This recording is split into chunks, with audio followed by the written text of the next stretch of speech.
My grandson clung to my leg crying, "Don't go, Grandpa. Mom did something bad." I thought he was playing and left anyway. My daughter-in-law had packed my bag. At the gas station, I opened it and found a heavy metal box. I took it to the police. The officer turned pale and yelled, "Drop the bag and run. This is I'm glad to have you here." Follow this story until the end and comment the city you're watching from so I can see how far my story has reached. My name is Sydney, and at 65 years old, I thought I understood my family. I thought I knew the difference between a child's tantrum and genuine fear. I was wrong about everything. The morning started like any other October day, coffee brewing in the kitchen, the familiar creak of old floorboards under my feet, and the soft murmur of the television in the living room. I had been living with my son Gregory and his wife Jolene for 2 years now, ever since Martha passed.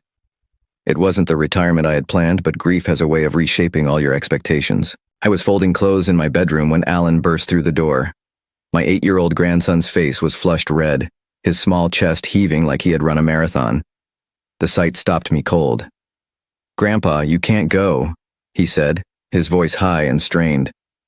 Please don't take that suitcase." I set down the shirt I was holding and knelt to his level. Alan had always been my shadow, following me around the house, asking endless questions about everything from why grass grows to how airplanes stay in the sky. But this wasn't curiosity. This was panic. "What's wrong, buddy?" I asked, reaching out to smooth his messy brown hair. "It's just a trip to spread Grandma's ashes, remember? We talked about this." His eyes filled with tears and he shook his head violently. "Mom put bad things in your bag. I saw her. She was whispering on the phone about making something happen to you." The words hit me like ice water.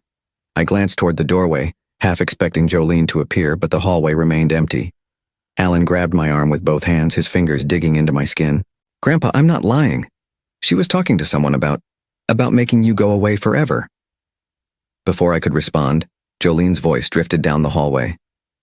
"Alan, where are you, sweetheart?" My grandson's entire body went rigid. The terror in his eyes was so raw, so genuine that something twisted in my stomach. But what he was saying, it was impossible. Jolene had been nothing but helpful since I moved in.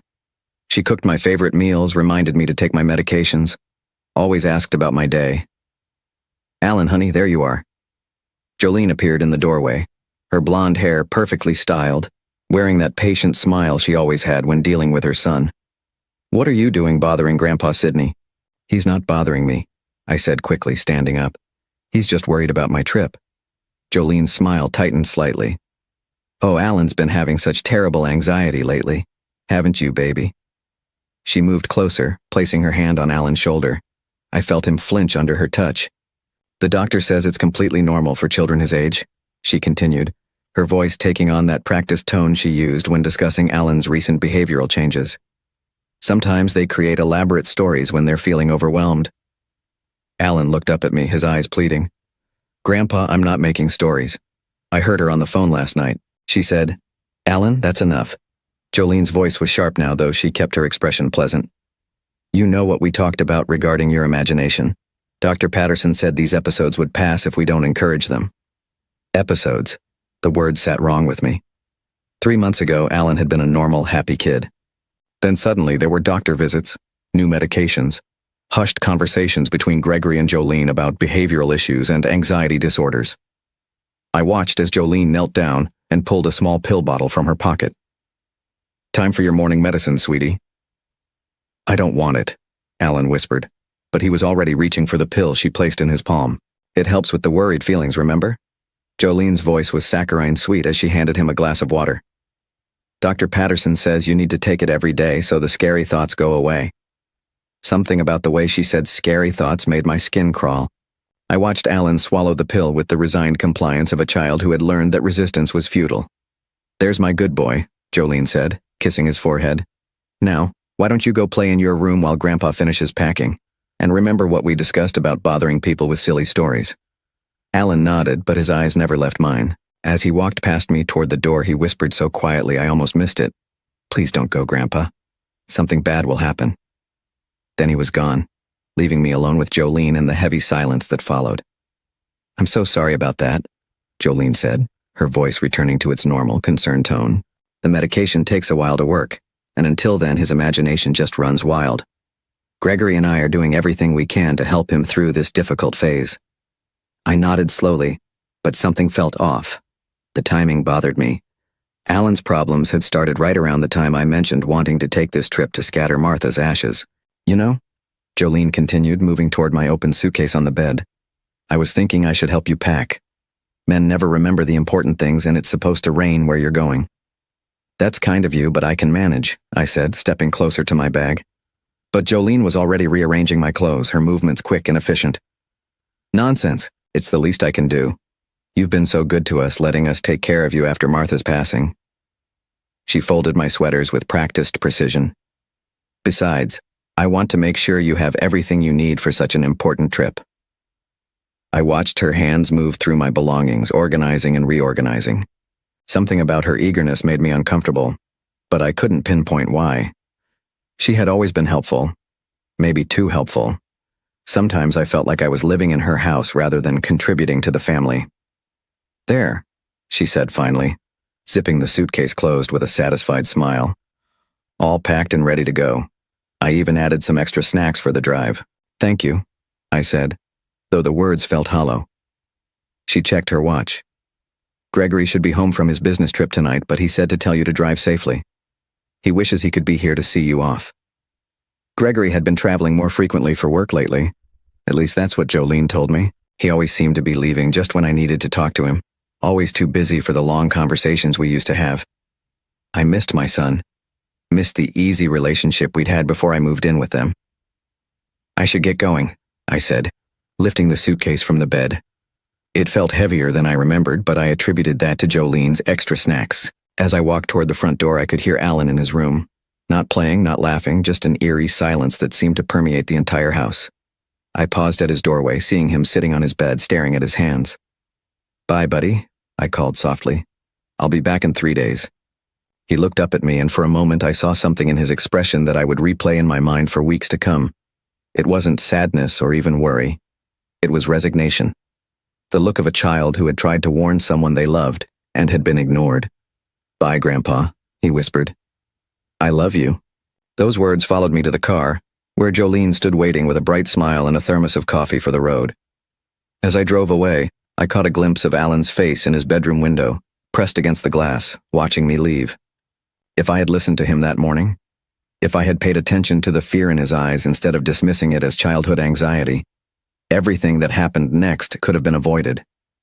But sometimes, the people we trust most are the ones who blind us to the truth that children see so clearly. I had no idea that in my suitcase, carefully hidden beneath the clothes Jolene had so lovingly packed, was something that would change our family forever. The drive to Blue Ridge Lake usually took 3 hours, but I had planned to take my time, making stops along the way to process what I was about to do. Spreading Martha's ashes felt like the final goodbye I hadn't been ready for when she passed. Even 3 years later, part of me still expected to find her waiting in our old kitchen when I came home. I had driven for about an hour when my stomach started bothering me. The coffee Jolene had given me tasted bitter, leaving an odd aftertaste that lingered no matter how much water I drank. I pulled into a small gas station off Highway 35, one of those family-owned places that still had full service and a friendly wave from the owner. The October air was crisp, carrying the smell of burning leaves and the promise of winter. I filled my tank and decided to reorganize my suitcase, maybe grab some antacids from inside the station. My stomach was churning in a way that had nothing to do with grief. I popped the trunk and unzipped my bag, looking for the small travel pharmacy I always carried. Martha used to tease me about it, calling me her walking drugstore. But after 65 years, you learn that a little preparation goes a long way. That's when I felt it. Something hard and heavy wrapped in my blue sweater, the one Martha had knitted for my 60th birthday. My fingers traced the outline of whatever was beneath the wool, and my blood ran cold. This wasn't anything I had packed. With trembling hands, I unwrapped the sweater, revealing a metal container about the size of a shoebox. It was crudely welded, with wires protruding from one end and what looked like a timer attached to the top. Even with my limited knowledge of such things, I knew immediately that this wasn't supposed to be in my luggage. I stepped back from the car, my heart hammering against my ribs. The parking lot suddenly felt too quiet, too exposed. A few other customers were pumping gas, going about their normal Saturday routines, completely unaware of what I had just discovered. My hands shook as I pulled out my cell phone, but Who do you call in a situation like this? 911 seemed dramatic, but what if I was overreacting? What if this was some kind of elaborate joke, though I couldn't imagine who would find this funny or why? Then I remembered Alan's face, the terror in his eyes when he begged me not to go, the way he had whispered about his mother putting bad things in my bag, the medication that made him compliant and quiet, the stories Jolene dismissed as imagination. My grandson hadn't been lying. I looked around the gas station and spotted an older man in work clothes filling up a pickup truck. Something about his posture, the way he carried himself, reminded me of the veterans I had known over the years. "Excuse me," I called out, my voice more steady than I felt. "Could I ask you something?" He looked up, his weathered face friendly but alert. "Sure thing. What can I help you with?" I gestured toward my open trunk, keeping my voice low. "I found something in my luggage that I didn't pack, and I'm not sure what it is. Would you mind taking a look?" His expression immediately became more serious. "What kind of something?" "Metal box, wires, looks like it has some kind of timer on it." The man's face went pale. He was beside me in 3 quick strides, looking into my suitcase without touching anything. I watched his Adam's apple bob as he swallowed hard. "Sir, we need to get everyone away from here right now," he said quietly. "I did 2 tours in Afghanistan, and that looks like an improvised explosive device." The words hit me like a physical blow. Explosive device. Someone had put something dangerous in my luggage, something that could have hurt innocent people, someone who knew I would be driving alone on empty highways, stopping at small places like this. "Are you sure?" I whispered, though I already knew the answer. "Sure enough that we need to call the police immediately and clear this area." He was already walking toward the station, motioning for other customers to move their cars. "Sir, you need to step away from your vehicle and call 911. My fingers fumbled with my phone as the reality of the situation crashed over me. This wasn't a misunderstanding or a cruel joke. Someone had tried to hurt me, and that someone was living in my house, cooking my meals, caring for my grandson. The police arrived within 15 minutes, followed by what seemed like half the county's emergency services. A bomb disposal expert confirmed what the veteran had suspected. The device was real, functional, and set to activate within the next 2 hours. I sat in the back of a police cruiser, watching through the window as men in protective suits carefully examined my belongings. Everything I had packed for this trip, every memento I was bringing to honor Martha's memory, was now evidence in a criminal investigation. Detective Maria Santos, a woman in her 40s with kind eyes and a no-nonsense attitude, sat down across from me in the station's interview room an hour later. She had a thick file in her hands and the expression that told me this conversation was going to change everything. "Mr. Holloway," she began, her voice gentle but serious, "we need to talk about who had access to your luggage and when it was packed." I told her everything I could remember about the morning, Jolene's insistence on helping me pack, the way she had rearranged my belongings, Alan's desperate pleas for me not to go. With each detail, Detective Santos's expression grew more grim. "Tell me about your daughter-in-law," she said. "Has she exhibited any unusual behavior lately? Money problems, strange phone calls, people coming to the house you didn't recognize?" That's when the pieces started falling into place. The hushed conversations that stopped when I entered a room. The way Jolene always seemed to be managing the household finances, telling Gregory and me that she had everything under control. The visitors she claimed were friends from work who never stayed long enough for proper introductions. There have been some financial discussions, I admitted. Jolene mentioned that things were tight, that my moving in had helped with expenses. She handles most of the bills since Gregory travels so much for work. Detective Santos made notes, then looked up at me with an expression I couldn't quite read. "Mr. Holloway, we're going to need to investigate this thoroughly. That means looking into your family's financial situation, phone records, any insurance policies that might be involved." Insurance policies. The words made my stomach drop even further. I thought about the life insurance Martha and I had maintained, the benefits that would transfer to Gregory as my heir. I thought about the house Martha had left me, the one I had been considering selling to help with my living expenses. "Detective," I said slowly, "my grandson tried to warn me this morning. He said his mother had put bad things in my bag, that she was planning something to make me go away forever. We thought he was having anxiety issues, imagination problems." She leaned forward. "Has the child been exhibiting other signs of distress? Changes in behavior, sleep problems, regression in any areas?" "He's been on medication for anxiety for the past 3 months," I said. "His mother says he's been having episodes making up stories. But now Now you're wondering if he was telling the truth all along. I nodded, feeling sick. If someone was willing to do this to me, what might they do to a child who was trying to expose them? Detective Santos closed her file and stood up. Mr. Holloway, we're going to need you to stay away from your son's house until we can investigate this properly. Is there somewhere safe you can stay? I thought about Alan, probably wondering where I was, maybe being told that I had decided not to come back. I thought about Gregory, who was supposed to return from his business trip tonight to find his father missing and his wife under investigation.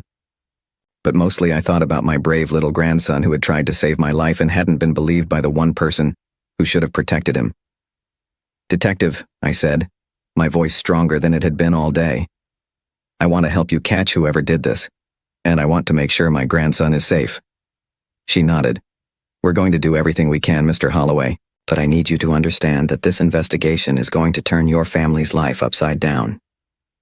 I looked out the window of the police station at the darkening sky, thinking about Alan sleeping in a house with someone who was capable of unthinkable things. Someone who had been trusted with the care of the people I loved most. Detective, I said quietly, my family's life was already upside down. We just didn't know it yet. I spent that night in a hotel room 30 miles from home, staring at the ceiling and trying to process everything Detective Santos had told me. The investigation was moving quickly, she said, because the evidence was so clear. Phone records, financial documents, digital trails that painted a picture I never could have imagined. But it wasn't until the next morning, when she called to ask me to come back to the station, that I learned just how deep the deception ran. Mr. Holloway, Detective Santos said, gesturing for me to sit down across from her desk. We've uncovered some information about your daughter-in-law's activities that you need to know about. She opened a thick folder and pulled out several documents. Bank statements, printouts of online transactions, and what looked like insurance paperwork. The sight of it all made my stomach turn. Jolene has been living a double life, the detective began. For the past 18 months, she's been involved in online gambling. High-stakes poker games, sports betting, cryptocurrency investments that went bad. She's accumulated debts totaling approximately $150,000. The number hit me like a physical blow. $150,000. That was more money than Gregory made in 2.5 years. How had she hidden something like that? But that's not all, Detective Santos continued. She's been systematically taking out loans and credit cards using your personal information and Gregory's. She forged signatures, used your social security number, created false documents showing income that doesn't exist. I felt dizzy. How is that possible? I never signed anything. Identity theft is easier than most people realize, especially when the perpetrator has access to all your personal documents. She pulled out another sheet of paper. This is a life insurance policy taken out on you 6 months ago. $500,000 with Jolene listed as the primary beneficiary. My hand started shaking. But Gregory is my son. He should be. That's what we thought too. But look at this signature. She pointed to the bottom of the page. It was supposed to be mine, but the handwriting was slightly off. The way someone writes when they're copying rather than signing naturally. She forged my signature? Multiple times.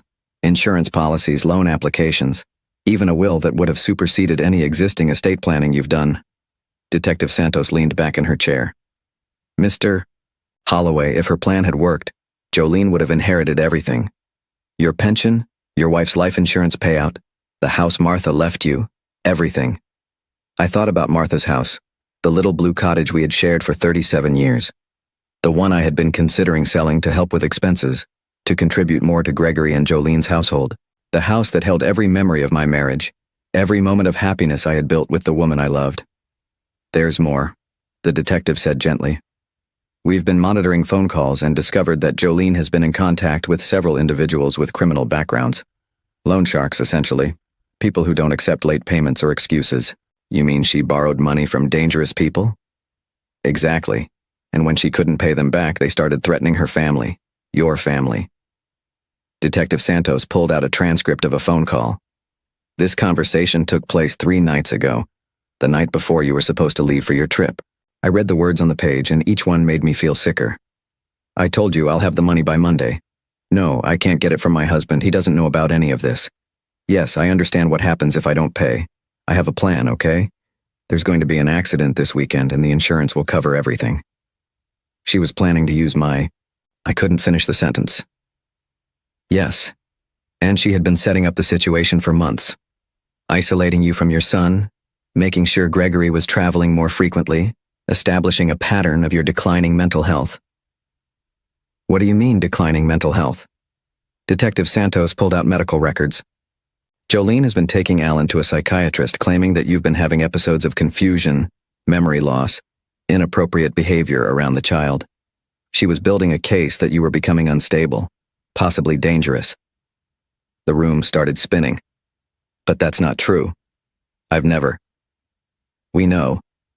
Alan's therapist, Dr. Margaret Chen, contacted us this morning.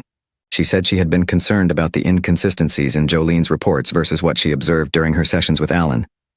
Children don't lie about fear, Mr. Holloway. Dr. Chen could see that Alan was terrified, but not of you. He was scared of his mother. Yes. And when Dr. Chen started asking more direct questions about the home environment, Jolene suddenly decided that Alan no longer needed therapy. She canceled all future appointments 2 weeks ago. I buried my face in my hands. All those months of watching Alan become more withdrawn, more anxious, more compliant. The medications that made him sleepy and quiet, the way he would flinch when Jolene entered the room. Detective, I said, looking up, my grandson has been trying to protect me this whole time, hasn't he? She nodded. Children see things adults miss because they're not clouded by assumptions about who people are supposed to be. Alan knew his mother was planning something terrible, but every time he tried to tell someone, he was dismissed as anxious or imaginative. Where is he now? Is he safe? He's with Child Protective Services temporarily. We couldn't leave him in the house while we executed the search warrant. Gregory was contacted at his hotel in Chicago and is driving back as we speak. Gregory. My son, who had been manipulated just as much as I had, who thought he was married to a woman struggling with financial stress, not someone capable of elaborate schemes and dangerous plans. How much does Gregory know? I asked. We spoke with him briefly over the phone. He was. Shock doesn't begin to cover it. He had no idea about the gambling, the debts, the forged documents. He thought Jolene was managing their finances responsibly. Detective Santos closed the folder and looked at me with something like sympathy. Mr. Holloway, there's something else you need to know. When we searched your house this morning, we found evidence that Jolene has been drugging you. Drugging me? Small amounts of sedatives in your coffee, your food. Nothing that would be immediately noticeable, but enough to make you more compliant, more trusting, less likely to question things that seemed off. I thought about all those mornings when I felt unusually tired, the afternoons when I couldn't quite focus on conversations, the way I had started accepting Jolene's explanations for things without pushing back. I had attributed it to aging, to grief, to the normal adjustments of living in someone else's home. She was controlling my ability to think clearly? It appears so. The substances we found are the same ones she was giving to Alan, just in different dosages. She was managing both of you, keeping you both just confused enough to not interfere with her plans. A cold rage started building in my chest. This woman had been poisoning my grandson. She had been systematically destroying my family while pretending to care for us. And she had almost succeeded. Detective Santos, I said, my voice steadier than I felt. What happens now? Now we arrest Jolene Patterson on charges of attempted harm, fraud, identity theft, and child endangerment. The district attorney believes we have enough evidence for a conviction that will put her away for a very long time. I thought about Alan, probably scared and confused, wondering where everyone was, and why his world had suddenly changed. I thought about Gregory driving through the night to come home to a reality he never could have imagined. When can I see my grandson? We're hoping to arrange that later today. Dr. Chen has agreed to be present to help Alan process what's happening. He's going to need a lot of support to understand that none of this was his fault. As I left the police station that afternoon, I felt something I hadn't experienced in months. Clarity. The fog that had been clouding my judgment. The fatigue that had been slowing my thoughts. The general sense of confusion that I had blamed on age and grief. All of it had been artificially induced by someone I had trusted. But more than that, I felt a fierce determination to make things right for Alan. My brave little grandson had tried to save my life, and in return I was going to make sure he never had to live in fear again. The truth was finally coming to light, but I knew the hardest part was still ahead of us.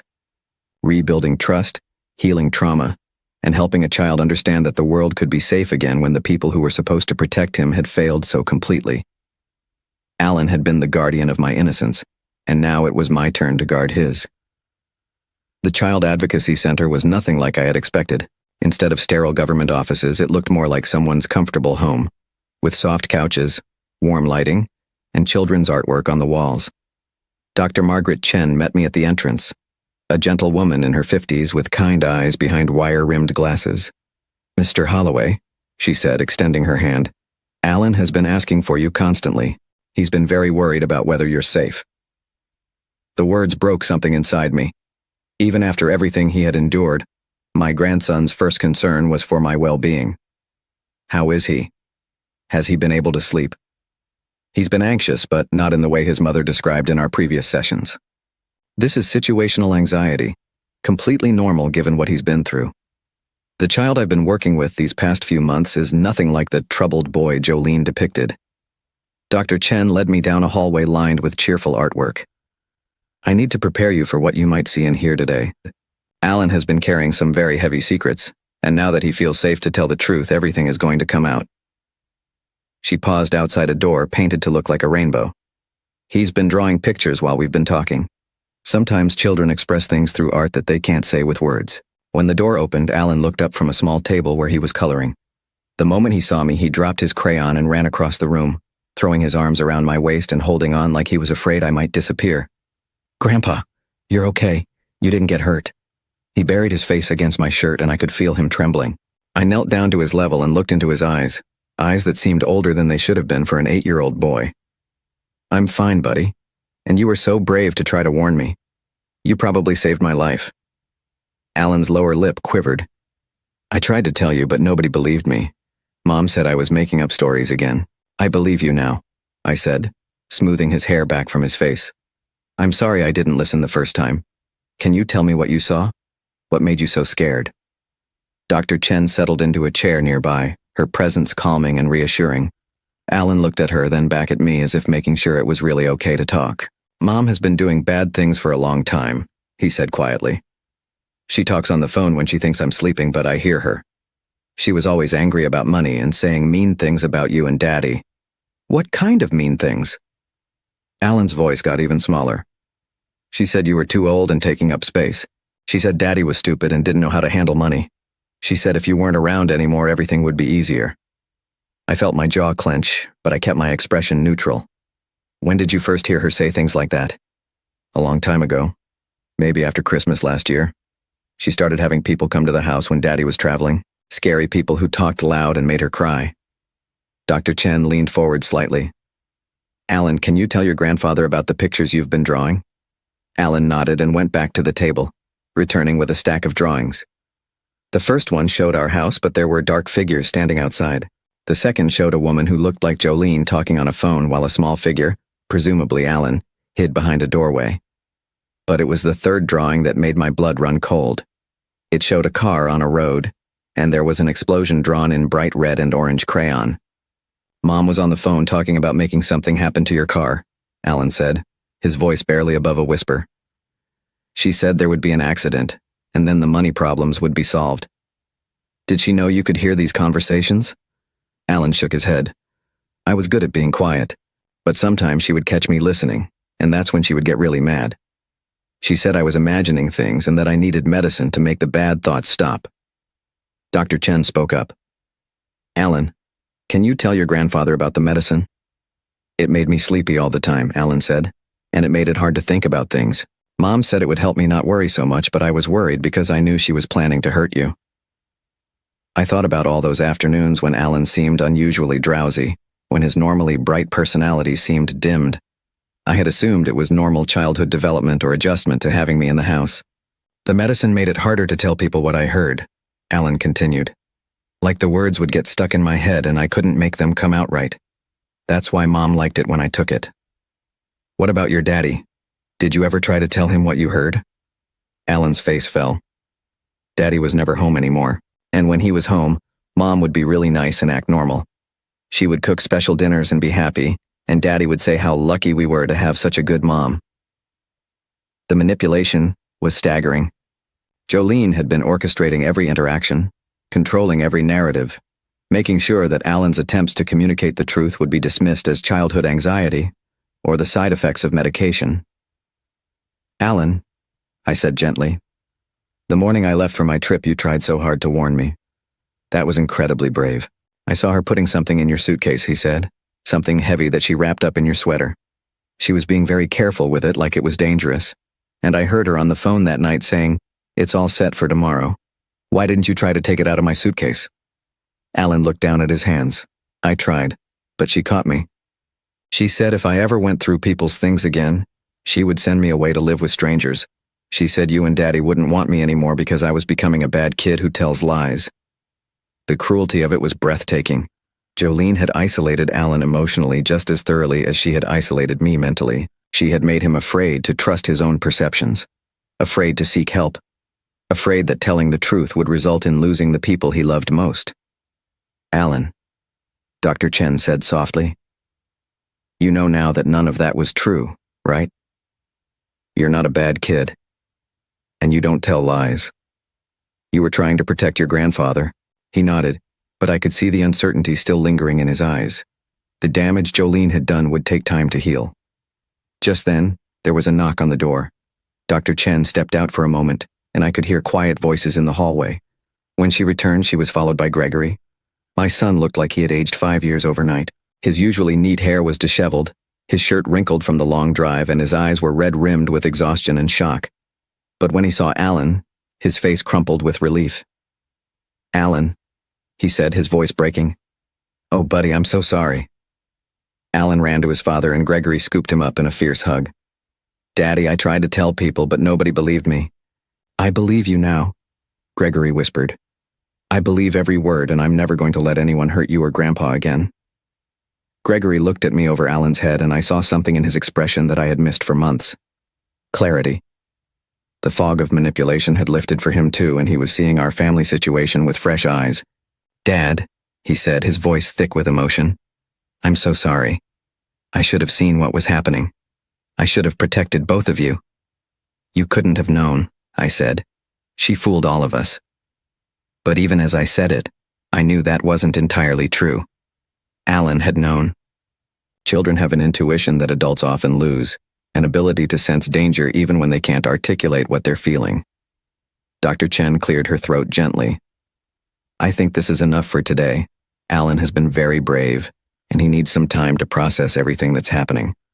But I want you both to know that he's going to be okay. Children are resilient, and with the right support, he'll recover from this." As we prepared to leave, Alan tugged on my sleeve. "Grandpa, are you going to come live with us again?" I looked at Gregory, and he nodded immediately. "Of course he is. We're going to be a real family now, buddy. No more secrets, no more lies, no more being scared." Walking out of the Child Advocacy Center with my son and grandson, I felt something I hadn't experienced in months. Hope. The truth had finally come to light, thanks to the courage of a little boy who refused to stop trying to protect the people he loved.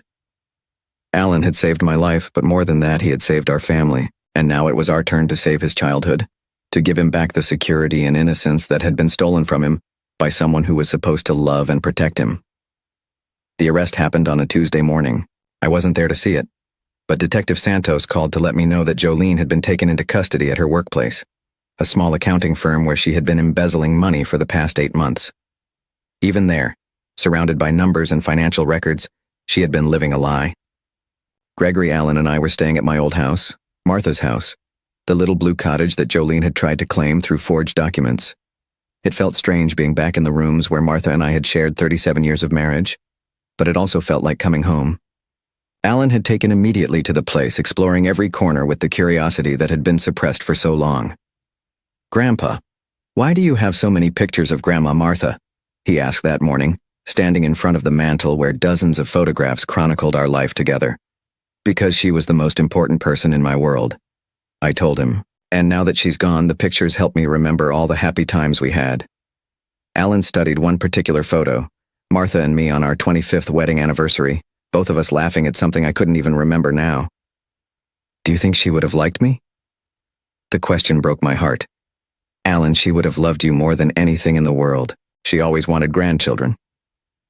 Gregory looked up from the legal documents he was reviewing at the kitchen table. We had spent the past 3 days sorting through the financial mess Jolene had created, trying to understand the full scope of her deception. The forged loans alone totaled nearly $200,000. "Dad," Gregory said, his voice heavy with exhaustion. The lawyer thinks we can get most of this straightened out. The banks will have to eat the losses on the fraudulent accounts, and your credit can be restored once we prove identity theft. But I knew that money was the least of our problems. The real damage was emotional, psychological. Alan still flinched sometimes when unexpected sounds came from outside. Gregory hadn't slept through the night since learning the truth about his wife. And me? I was still processing the fact that someone had tried to erase me from existence while pretending to care for me. The preliminary hearing was scheduled for the following Monday. Detective Santos had explained that Jolene would likely plead not guilty and try to claim that everything had been a misunderstanding, that she had been acting under duress from the people she owed money to. But the evidence was overwhelming. Will I have to testify? Alan asked when Dr. Chen came by for our regular session. She had been helping him process everything that had happened, and slowly, his natural personality was emerging from beneath the fog of medication and fear. You might, Dr. Chen said gently. But if you do, there will be people there to help you, and you'll only have to tell the truth. Nothing more than that. Alan nodded solemnly. I want to tell the truth. Mom always said I wasn't supposed to, but I want to. That afternoon, while Alan was taking a nap, Gregory and I sat on the back porch of Martha's house, watching the October leaves fall in the yard where she had planted her garden. It was the first time we had really talked, just father and son, in over 2 years. I should have seen it, Gregory said for the 100th time. The signs were all there. Her mood swings, the way she always had explanations for everything, how she kept me traveling more and more. She was very good at what she did, I replied. She fooled trained professionals, Gregory. She had Dr. Patterson convinced that Alan was having serious behavioral problems. She had the bank convinced that she had my permission for all those transactions. But I'm his father. I should have protected him. I looked at my son, seeing the guilt eating away at him. You know what Alan told me yesterday? He said that even when he was scared of his mother, he never stopped believing that his daddy loved him. That kept him going, Gregory. That gave him the strength to keep trying to warn us. Gregory's eyes filled with tears. I miss so much. His first loose tooth, the school play where he had 3 lines as a tree, the night he had that bad dream and wanted his daddy, but I was in Phoenix on a business trip that probably wasn't even necessary. But you're here now, I said. And that's what matters. The truth was, we were all learning how to be a family again. Real conversations instead of the carefully managed interactions Jolene had orchestrated. Meals where we actually talked instead of sitting in the strained silence that had become normal. Bedtime stories for Alan without the anxiety medication that had kept him compliant and drowsy. It was during one of these bedtime stories that Alan asked the question I had been dreading. Grandpa, is my mom going to come back? I looked at Gregory, who nodded for me to answer honestly. We had decided that Alan deserved the truth, age-appropriate but complete. Your mother made some very serious mistakes, I said carefully. She hurt people and broke laws, and when adults do that, they have to face consequences. She's going to have to stay in a place where she can't hurt anyone for a long time. Will she be in jail? Yes, she will. Alan was quiet for a long moment, processing this information.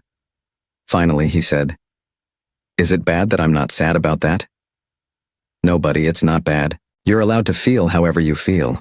Your mother scared you and made you feel unsafe. It's normal to feel relieved when someone who hurt you can't hurt you anymore. But she's still my mom. She is. And someday when you're older, you might want to talk to someone about what that means for you. But right now your job is just to be a kid and feel safe. The trial proceedings moved faster than anyone expected. Jolene's lawyer tried to negotiate a plea deal, but the district attorney's office was pushing for serious charges given the premeditated nature of her actions and the involvement of a child. The attempted harm charges alone carried a potential sentence of 15 to 20 years. During one of the pretrial conferences, Detective Santos pulled Gregory and me aside. Jolene is claiming that she never intended for anyone to actually get hurt, she said. Her story is that she was just trying to scare Sidney into giving her access to his finances willingly, that the device was never meant to actually function. But it was functional, I said. The bomb squad confirmed that. We know. And we have recordings of her phone calls discussing the timing and location to maximize impact. But she's going to try to paint herself as a victim of circumstance, a desperate mother who made poor choices under pressure. Gregory shook his head. She drugged her own child. She isolated my father from his family. She forged documents for months. That's not desperation, that's calculated cruelty. We agree, Detective Santos said. And we believe the jury will too. but I want you to be prepared for her to try to manipulate the narrative one more time. When the day came for Alan's testimony, the courtroom had been arranged to be as child-friendly as possible. Alan sat with Dr. D. Chen, who had been approved as a support person, and answered questions in a clear, steady voice that belied his 8 years.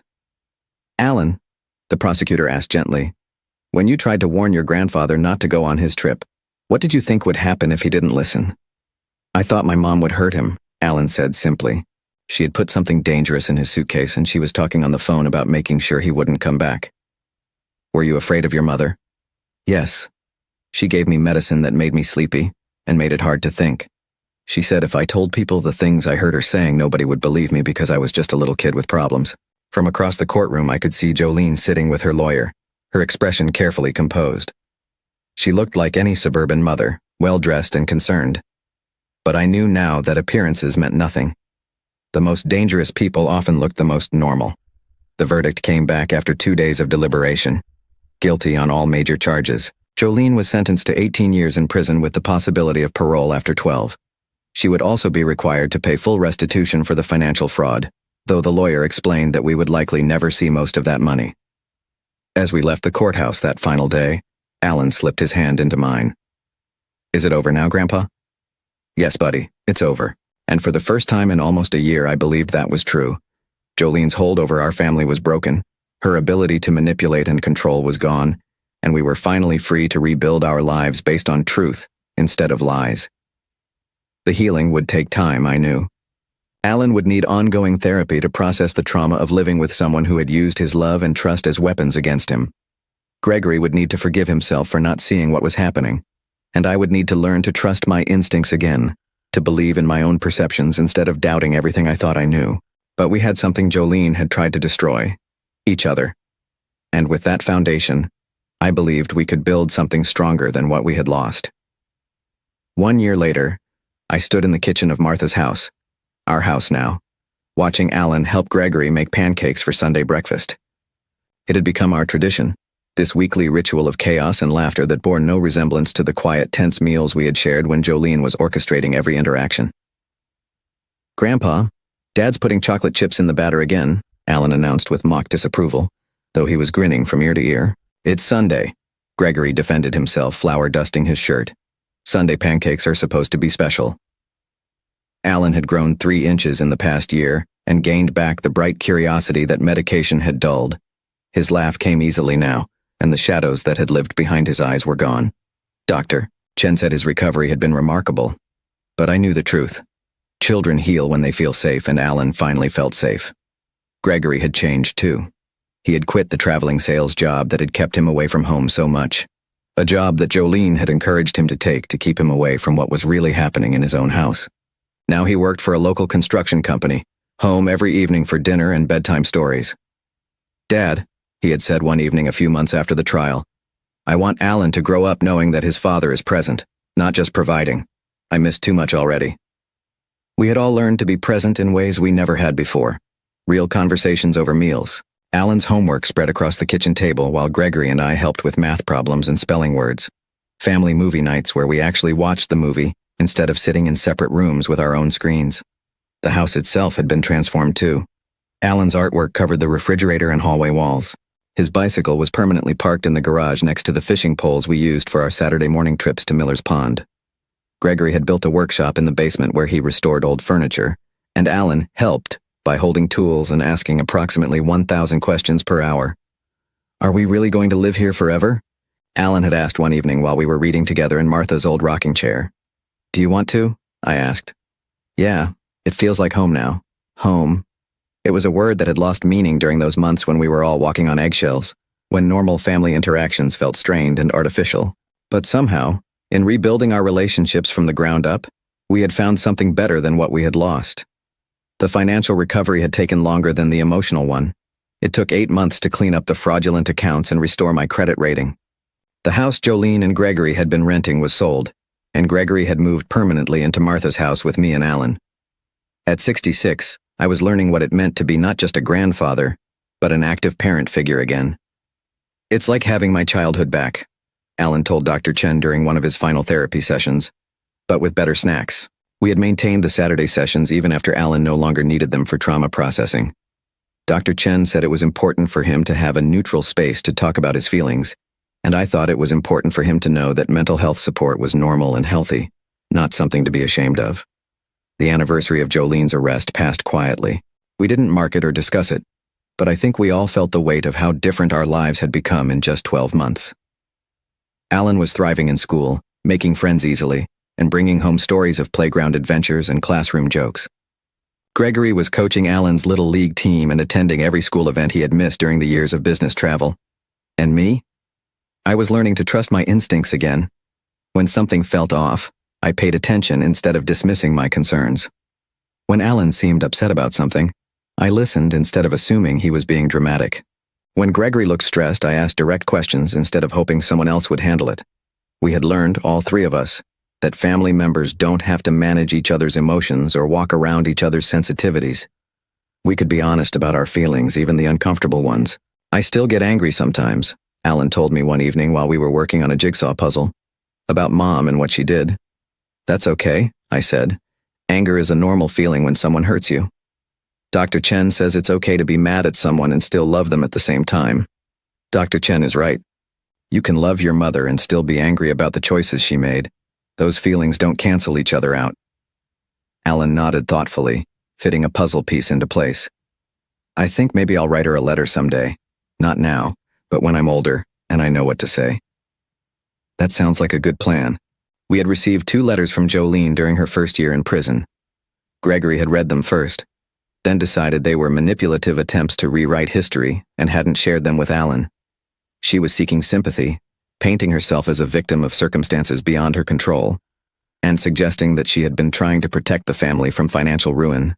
She's still lying, Gregory had said after reading the second letter.